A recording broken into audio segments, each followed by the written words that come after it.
Welcome to everybody who's joining us here tonight for part two of our three-evening Climate Aligned Finance Sunday evening series. So thank you to everyone who's here from CCL, as well as anyone who's not with CCL who is coming to take part. And welcome to the CCL Montreal chapter, who's here as a group, and welcome to, there's also a group in Sudbury.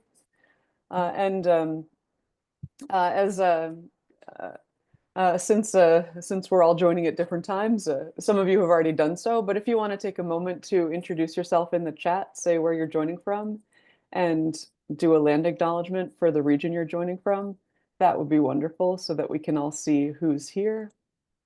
And I will just share the links to the slides for tonight, as well as the sign-up document for lobbying. So if you want to take a look at that, feel free to. And if you want to follow along with the slides, you can do that. So let's get started. Our learning objectives for this evening will be to learn how to be an effective citizen lobbyist, to form teams that will lobby senators by early December and to report back to us, and to strengthen our network of champions for the Climate Aligned Finance Act. Our agenda, we will start with welcome and introductions. So welcome, and as you've been doing, please continue to introduce yourselves in the chat. I will go over very briefly an overview of Citizens Climate Lobby Canada, who we are and what we do. I'll talk just a bit about the Climate Aligned Finance Act. We'll go over some lobbying basics. We will go over the technique of motivational interviewing, which is a communication technique we use in our lobbying. And then we will figure out who is going to lobby which senators. And we will go into breakout rooms for a bit so that you can reflect on the conversations you might like to have with your senator, the questions you might like to ask them. And then we will reconvene at the end for a very brief debrief, and we'll take a group photo. We're going to try to be done by 9 p.m. Eastern. So this is going to be shorter than the full lobby training that we sometimes do. So I will be going through the lobbying basics just a little bit more quickly than we do when we do the full climate action active advocate training. But this should give you the idea. And as we always do, we'll be lobbying in groups with more experienced volunteers and with new people. So if you're brand new, there'll be somebody with you who's done this before, possibly somebody who's done this many times, and you'll know what you need to do. So very briefly, CCL Canada. Our solution to climate change is democracy. That means that we operate by working to try to build the political will for a livable world, because our elected politicians have a lot of power to make the kind of large-scale changes that we need to see in order to adequately address the issue of climate change. And we believe that one of the most important ways that we can do that is by empowering ordinary people to become involved with the political process. So that's what you're here to do. Our work is inspired by our founder, the late Marshall Saunders, who truly believed that everyone had the power to make a difference. And he certainly did. And we continue to build on his legacy and to do the work that he knew that we could do. Our mission is to build the political will for a livable world. And the way that we do that is, as I said, by empowering all of you to have breakthroughs in your personal and political power.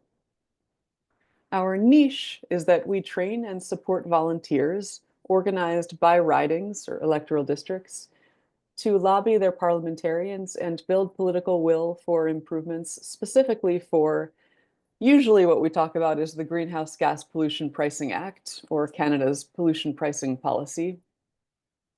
And generally, for policy persistence, for policies enacted that redirect money away from fossil fuels, including the Climate Aligned Finance Act, which we are here to talk about this evening. We have been meeting monthly and providing our volunteers with actions since September 2010. And as you're meeting with senators or members of parliament, remember this one rule that we have: respect, admiration, and gratitude for service. Our national director, Kathy Orlando, always likes to proudly say that we're the nice climate lobby group, or we're the nice climate group. We don't have to agree with everything that the parliamentarians we're meeting with say or do, and often we don't, but we do respect the work that they do, and we show gratitude for the fact that what they do is not easy, and that we understand that change takes a lot. So, the Climate Aligned Finance Act. What this is it's a piece of legislation that originated in the Senate with Senator Rosa Galvez, and it's, broadly speaking, a piece of legislation that seeks to align our financial sector with the reality of climate change. If you need a little bit of background information on just generally what the Climate Aligned Finance Act is, I've linked in the chat the laser talk we used to talk about CAFA in our national conference over the summer. And then now I'm going to share a couple more laser talks about why we should support CAFA and about who already is supporting CAFA. And so just in case you're unfamiliar, a laser talk is a short but well-researched paragraph or page that just gives us a bit of information about a given topic. We use these so that we can become familiar with all of the things that we need to be able to talk about when we're lobbying our parliamentarians, because we're not here because we're experts. We're here because we want to make a difference. So we listen to the experts. And these laser talks help us all to stay informed. Support for CAFA. A majority of Canadians support climate-aligned financial policies. Recent polling shows that 65% of Canadians 65% of Canadians desire sustainable finance policies, with over 78% supporting measures to address greenwashing and 80% expressing distrust in banks or financial institutions to deliver on their green promises. And then you can read the rest of this laser talk. If you don't have the link to the slides, maybe Mark, could you relink the slides in case anyone wasn't here when we put them in the chat? You have access to these slides, so you can read all of this. And then this next laser talk is about keeping pace with our global peers. So Canada must implement robust climate-aligned financial policies to avoid falling behind. Indeed, international trading partners like the European Union, the United Kingdom, and Australia have already adopted significant climate-aligned financial policies. And again, you can read the full laser talk by going to the slides. I don't want to dwell too much, but this is all here. And finally, why is CAFA the policy that Canada needs? Canadians expect their elected officials to take decisive action on climate change, with the financial sector playing a key role. To this end, we would like to highlight the following principles from CAFA: duties for directors and officers, alignment of purposes, transition plans and transparency, board expertise and conflict avoidance, proportional capital adequacy requirements, and alignment of financial products. Again, we've gone through all of this very quickly, but you have access to these laser talks. And so you can practice them and not to recite them like a presentation, but just use them to get familiar with these talking points and use them to educate the parliamentarians that we'll be talking to. And speaking of talking to parliamentarians, let's talk about how to go about lobbying. And again, this will be a little bit quicker than the full lobby training, but we'll go through the basics. So the first step when you are trying to set up a lobby meeting is to do some research. So we often have a bio with information about the parliamentarian, either on, we used to do them as a Word document printed into a PDF, and now we usually do a Google Doc because that's easier to share. Um, but usually the lobby lead, the person who sets up the meeting, will set up a bio with information about the politician, and will then also typically use that as a planning document to arrange things like roles in the lobby meeting, which we'll talk about in a second. And so when you're trying to set up the appointment, sometimes this process can be just a little bit frustrating because sometimes it takes a few tries, but our volunteers are persistent, and that's why we've gotten so many meetings with so many different parliamentarians over the years. So typically the technique is to phone and then email. And sometimes you'll talk to somebody right away and they'll just get you in the calendar right away. Sometimes you have to follow up with them a few times. And so it's always good to start trying early and being polite, being respectful, as we always are. There's nothing wrong with calling again or with emailing again if you can't get through on the phone. So sometimes you just have to try a few times, but typically, if you're willing to be just that little bit persistent, it shouldn't be too hard to secure the appointment. And here's a script you can use with just some things to mention uh, when you're calling their office. So I mentioned a second ago roles in your meeting. So typically, we don't necessarily go into a meeting as, say, 5 or 6 people with the idea that everybody is going to do everything, because that can get chaotic very quickly. So typically we assign roles. So the lobby lead is usually an experienced member who will typically set up the meeting and will figure out what everybody else is going to do, figure out the agenda for the meeting, that kind of thing. If there's a liaison, often that's somebody who's a constituent. Appreciator.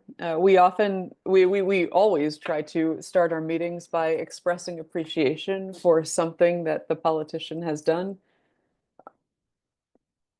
Time monitor, note taker. These roles are very important for ensuring that the meeting goes smoothly. We like to be respectful of our parliamentarians' time, so the time monitor keeps track of how much time we have for the meeting and then how much time we have left. And as I talk about time monitors, I should be sure to be my own time monitor, so this doesn't take too long. And the note taker has the very important job of keeping a record of the meeting. Um, Discussion asker deliverer. So these typically are meetings, or these are roles that have to do with delivering information either orally or as a follow-up document. Askers, we usually have a number of questions that we ask our parliamentarians, so it's good to come prepared with those questions and to know who might want to try to ask them. And as far as discussion, we often have, for example, if somebody in the meeting is it works in healthcare, and healthcare might come up over the course of the meeting. They might be assigned then to be healthcare experts. If we have an engineer, they might be uh, details of exactly how a given solution would work expert. Or if somebody's a lawyer, a retired lawyer, then maybe if we need somebody to get into the weeds about policy, they'd be good at doing that.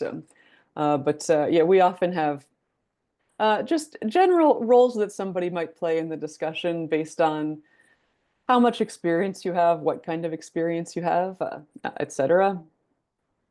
Photographer, that is the person who remembers to take a picture at the end of the meeting. Very important. Actually, taking the picture is one thing, but remembering to take the picture, that's the tricky part. And you may notice that some of these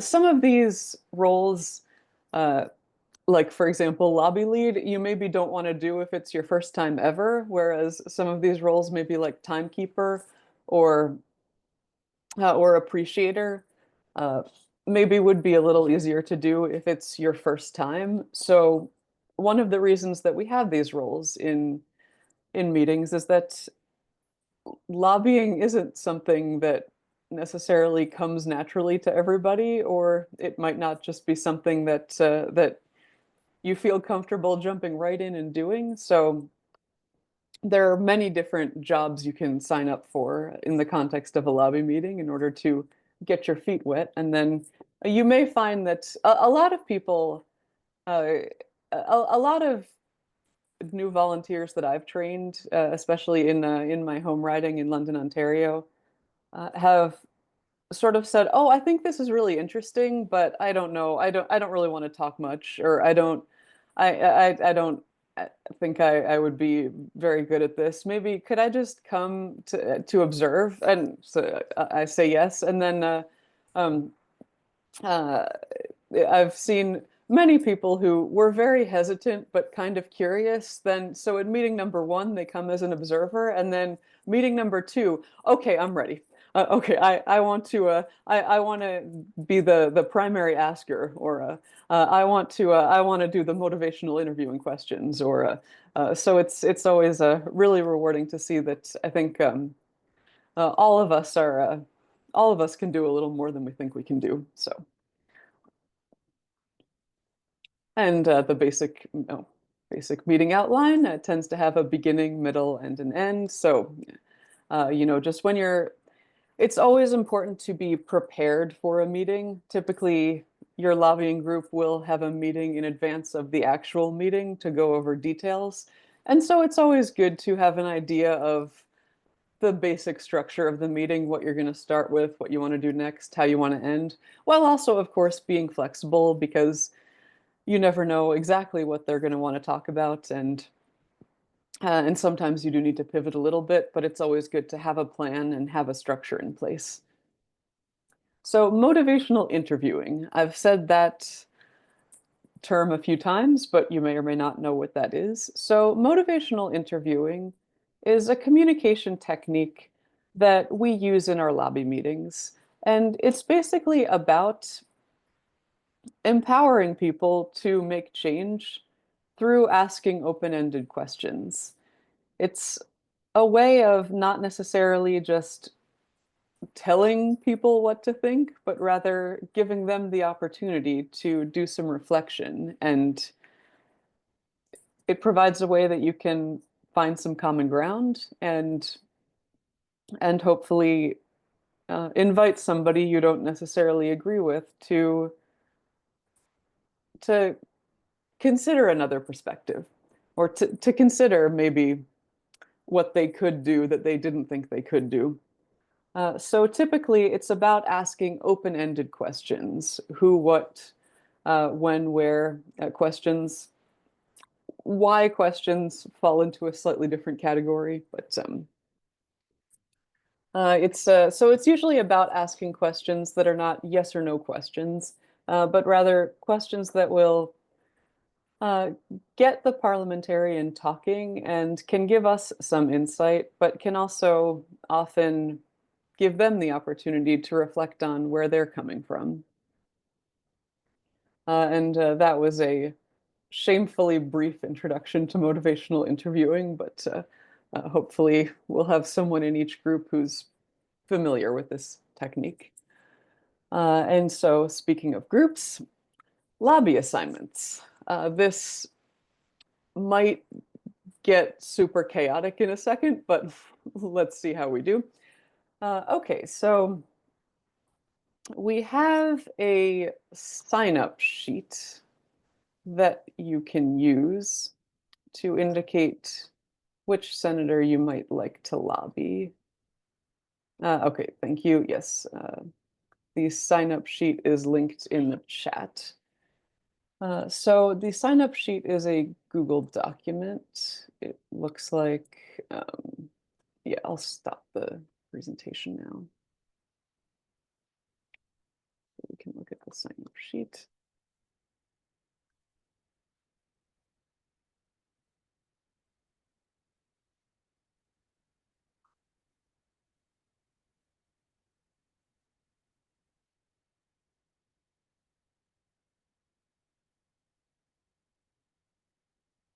So the sign-up sheet looks like this. It's a Google document, and so we have a list of senators who are interesting senators to talk to. Mostly, we've identified senators who are on the banking committee, and then there are a few other ones. There are a few other ones indicated here. Um, but the So you can indicate on this sheet who you would like to meet with. And I would also suggest that, so there are a lot of senators here. We may or may not be able to meet with all of them. But so if you're relatively new, I would suggest trying to sign up put your name next to a senator who somebody has already signed up to be the lobby lead, so that you know that there will be somebody taking the lead on that meeting, and then you can sign up as a member of the team, and do indicate your contact information. And Also, depending on where you're joining from, you may want to look at which geographic region the senators represent. We do have one from BC on this list. We have a few from Quebec, some from the Atlantic provinces. If there's a senator whose geographic region aligns well with where you are, it might make sense uh, to sign up for that group. You can also, we've left space down here. If you do want to lobby your member of parliament on this topic, you can do that as well. So if you would prefer to lobby your MP, you can sign up to do that. Although there are, it seems, plenty of senators to meet with. So that's certainly a good place to start. Okay, good. A lot of people are signing up. We like to see that.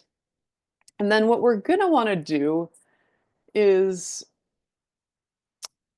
go into breakout rooms for about 20 minutes so that you can start to think about some motivational interviewing questions you might want to ask your senator, or start to think about the kind of discussion you would like to have. This probably isn't enough time to do a full lobby prep, but you can start to think. So we'll probably uh, maybe we'll aim to head into breakout rooms in about 3 minutes. Uh, okay, Cheryl, you have your hand up. Yes. Hi, Mary Blake. Just a question for you, and you might be about to launch into this. Uh, and forgive me, what is the strategy around that? I mean, where is the bill right now? And what's I mean, obviously we want it to get through the Senate, but where is it right now? What is the specific ask? And will there be a leave behind? Uh, so my understanding is it's still being considered by the Senate Banking Committee. Okay. I always want to. I say that as if it's a question because you never know when something will have happened within the last day Yeah. or So so that is it, you weren't so aware. I imagine it's in second read right now, and is it stalled?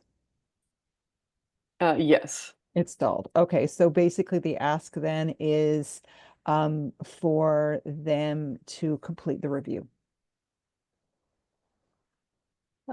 Yes. And well, Kathy, how frank do we want to be? We want to be politely pushing them to get it over to the House of Commons using Right. motivational interviewing techniques. So, yeah. Okay, And we've got to keep our eye on it might move even before you go lobby, so we got to keep doubling back, yeah. right? So be, be be mindful that it could change. The situation could change. Okay, and just a question for you. Do we know when it landed in committee? Should have thought that. Roughly, like A month ago, a week ago? It, I- I'll go back and check. Okay. It's just good to know kind of where we're at right now. And do we know who's still, I imagine that the Conservatives may be stalling it, but it would be good to understand maybe that as well. And who the chair is. The chair is Pamela Wallen, and unless you're from Saskatchewan, no point talking to her. And the co-chair, I think, is number 2. I think it is Tony LaFrida. Okay. To double check, and we have already lobbied him twice. So hopefully that will be yeah, he's the deputy chair. It says it right on the list there.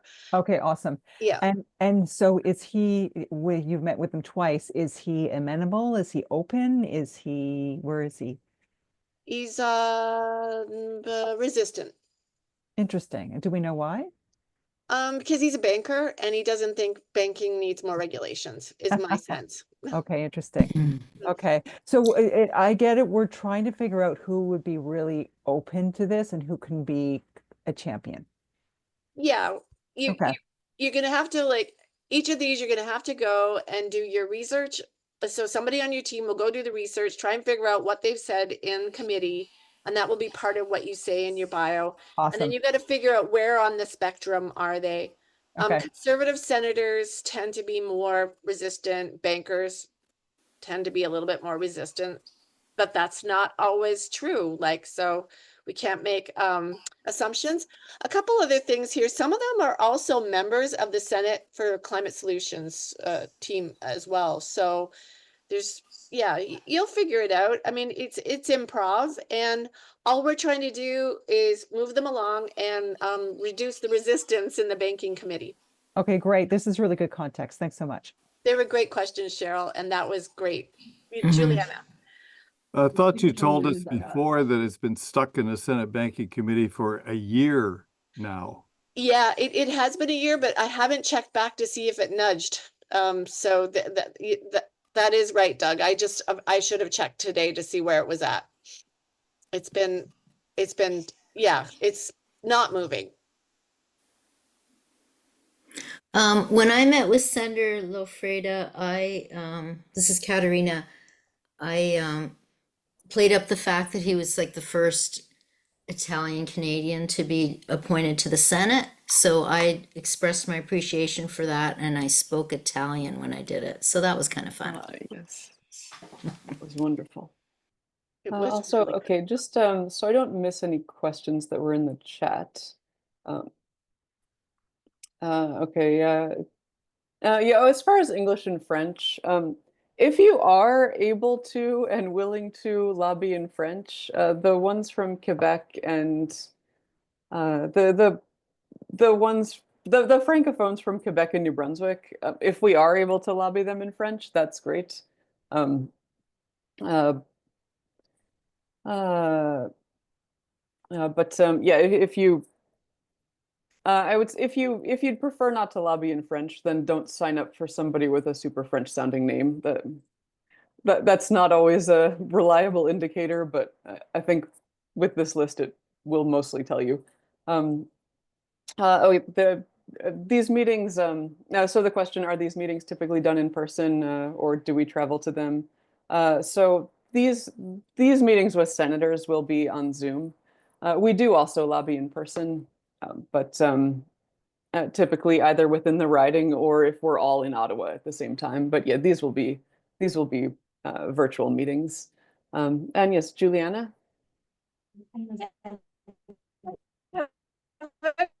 Question, is there any, like, usually the more people who come to lobby, is it more effective, or it doesn't really matter having like only 2 people there talking to the senator? It's as Oh, very good effective? question. So typically I want to say lobby groups of like 6 or more tend to feel a little bit large. 2 can feel a little bit small. Probably 3 to 5 people is often just the right amount. But you can also have a great meeting with 2 people. But if there's only 2 of you, you do both need to be on your game. And you can also have a great meeting with like 8 people. But if you do have a particularly large lobby group, then it's important for everyone to be aware of their role and to understand that if there are 8 or 9 of you lobbying, you probably won't be able to talk very much. So just, yeah, I would say typically a group of like 4 or 5 is a good number, but it can be larger or smaller than that. But just be prepared if it's a small group, or just everyone know your roles if it's a large group. Very good question. Okay, the sign, I was, okay. We have in the chat that Clément Gignac only entertains French speakers. Yeah, I think, yeah, we had indicated French was preferred for Gignac on the, when we did our phone banking. So, okay. Oh, Laura is raising her hand. Okay. I did not see that. Thanks, Mary Blake. I wanted to piggyback on Cheryl's questions, which I thought were really good. I'd like to better understand what exactly are we trying to do here? Are we just saying that we are aligned with CAFA and we maybe give a couple of reasons why, and we want them to just push it along? Or are we trying to solicit, what is it that is your concern with CAFA? Like, are you aligned? And if the person isn't, you know, they're kind of on the fence or whatever, what is it about it that you are struggling with? Can you help me understand the piece that you think is not perfect or whatever? Are we trying to find what is the stumbling block so that then we can come back, we can all report out and we find out, hey, there's 2 things. And then we go and we attack those 2 things. What are we trying to do? Thanks. I think we're trying to do both of those things. But yeah, if you're able to get information about what is the stumbling block, that kind of information is always useful. But we are also expressing our own support for CAFA. But yes, certainly we do. We're interested in any information from them about what the major hurdles are. I guess I'm sorry, follow-up question. I feel a little bit out of my element with CAFA. I don't know it as well as I know some of the other things that we lobby for. And like I love the laser talk. I'm wondering if there's one that's just kind of summarizes, here are all the 73 things that comprise CAFA in a nice, understandable, normal person, not banking executive language. These are the things, the main things, so that I can go in feeling like a semi-expert on CAFA. Is there something like that? Or do I don't want to read the white paper because I'm guessing that's probably huge, long, and complicated. Mary Blake, can you go back to the slide for a minute that explains like the various points about CAFA? And then I could maybe point out what I've been told, and sorry that Mary Blake may not have known. Like we don't want absolutely everything, but there's certain things we don't want to lose. And most of all, we want it to move to the House of Commons. And most of Okay. absolutely, just to get our goal set, this will not pass into law before the election. That's not going to happen. We just want to get this to the House of Commons so we can know who in the House of Commons champions it. That's our end in mind, is just to get this to the House of Commons. So we want to figure out where the resistance is, but there are some, we want, we want transition plans. I mean, we want that. Number 3 is probably the most important. We want the development of climate plans and targets and progress reports. I think that's the biggest one we want. We want to make sure that all banks have like that transparency, because Yeah. that's the biggest one. That is the one we do not want to lose. All the other ones is less so, but number 3 is probably the most important. And sorry, it's not bulleted. So bulleted, I mean, it's not numbered. So bullet point number 3. Bingo. Perfect. Thanks, Kath. Great questions, Laura. And this is recorded, so you'll be able to go back and go, oh, what did they say? And then you'll say, so number 3, we want the transparency and we want to get this to the House of Commons. That's our goal. Okay.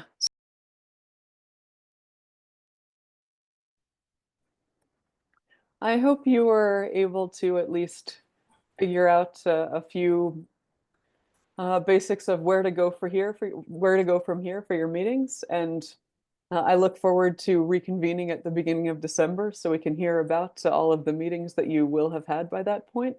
But perhaps in the next 2 minutes or so, does anyone want to share an idea that your group had, or an interesting motivational interviewing question someone came up with, or a thought that you had for a good discussion point? Yeah, Kathy? Juliana asked for more resources on motivational interviewing, so I pointed her to the CCL community resources that we have at Citizens Climate Lobby. So, and thanks, Juliana, for that great question. And you'll learn by doing as well, but I'll leave the rest open to hear everybody else's great questions. Perfect, yes. And so that's linked in the chat.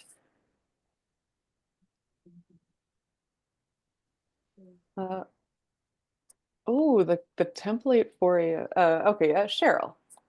Yeah, just one open-ended question is to ask the senator how they feel about climate change and what concerns them most about climate change from a finance point of view.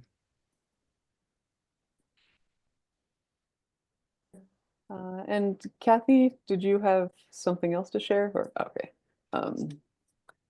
Laura has asked if we can share the Google template for the planning document.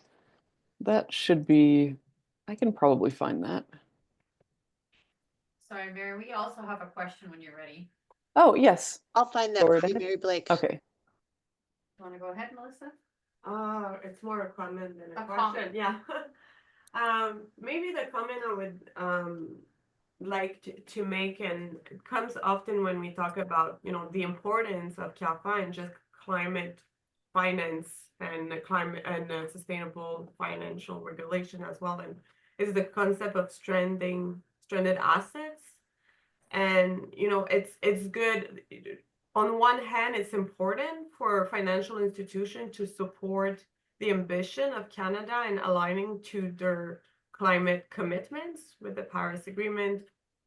But also there's a real danger for the economy and citizen with these big banks putting millions and millions of dollars in assets that maybe in 15 years are not going to be returning the return on investment, and they're gonna be a write-off. So maybe we could ask some, I don't know if it's a motivational question, but question on how they're intending to protect Canadians from stranding assets, or what type of regulations would enable financial institutions to support Canadian climate commitments, or these type of things. Because any bankers, even if they're very conservative, and if they are conservative, the whole question of stranded assets is an important one, because it's a very financial issue. So I think that's something also that we could bring in, a concept we can bring in when discussing with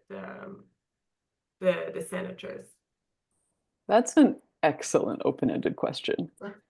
That's no, yeah, that's a very good question to ask. Oui, c'est une excellente question. Oui, merci d'avoir introduit ça. Okay, I guess it is 9 Eastern now. Okay, Laura. Yeah, Rebecca, can you just take a look at, I sent you something in the chat? Thanks. Thanks, Mary Blake. And just a question about leave behind. Good question. We don't have a leave behind specifically for this. All of us here are kind of echoing that I think we should have a leave behind. Getting them to count on their memory? Like, no. No? We can write a template email that asks for them to consider moving the climate aligned finance out of the banking committee and onto the House of Commons. So we'll craft something and we'll have that for you in the next day or two. So it's not so much a leave behind, more like we just want this to move, you know. Do So we want to give them links to any research or a link to any document, or? We have something we can share. we can link them to the webpage that we're developing. and then they can see that where everything is. So if you can see here, these are good questions, but you see this page has the research. Really important not to write super long emails. You just want to introduce yourself, what you want the meeting for, and when you want to have it by. So you want to talk to them about climate aligned finance and about how we can move this on. So we'll craft an email in English, and hopefully our French friends can take that and convert that. So everything will be on that page. We'll get everything there.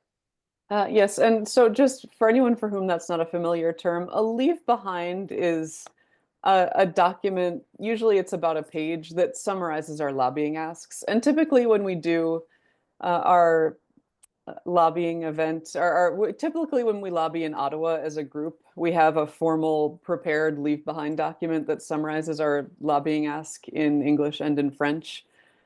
This is a slightly more informal event, so we don't have a leave behind that looks exactly like that, but we do have some resources on our webpage that we can link, that we can direct senators to. Okay, why don't we take just 1 minute to take a group photo, and then I can still be available for any more questions that people have. But for those who need to go, I don't want to hold you hostage any longer. So anybody who would like to be in the photo, if you could turn on your video. Okay. Are we all ready? All right. 3, 2, 1. And just one more. 3, 2, 1. Okay. Climate aligned finance now. Have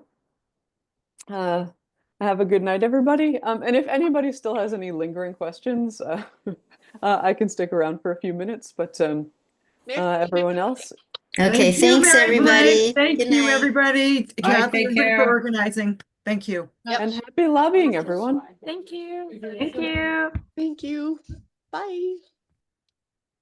When does the lobby meeting have to have occurred by? The goal is to do it this month so that it's occurred by the beginning of December, but if they offer you a meeting on December 5th, I would say just take that. Okay. That doesn't need to be a hard deadline. Kathy, Great did job, you know Mary we had Blake. another Alberta Senator, Christopher Wells, that invented the Pride tape for the NHL? Sorry? Do you know we have another Alberta Senator named Christopher Wells who invented the Pride tape for the NHL? No. That'd be pretty cool to talk to him. Well, Tracy, we'll get That you was all never- trained up and you can start talking to them too. It is quite fun, and I don't think people I don't think they get a lot of meeting requests. So with any luck, we should be able to get meetings with them. It's a lot harder. We've been finding it's harder to get meetings with MPs. So our senators seem to be kind of keen. So we'll see how it goes. It's pretty cool. Well, I could start a document on him. I'd sure like to meet him. Well, you go for it, girl. Okay. Yeah, Tracy, that's great because we love having relationships with senators because we've had some senators give us the best advice ever. Like Yeah. it's just some who really guide us because they know things that we don't know, and they have such wisdom. So we're always seeking to have those relationships, and we never know who it'll be. So go for it. Yeah. Guy who invented the Pride tape, he sounds awesome. Yeah. I know, he's our senator. Yeah. All Yeah. right. Yeah, because like Senator Laboucan Benson has turned out to be a great person to talk with. So we'll see what she can tell us this time. Yeah. Okay. Okay, bye. Bye, Mary Blake. Great job. Bye. Bye, Thank you. everybody. Bye. Bye, everybody. Thank you.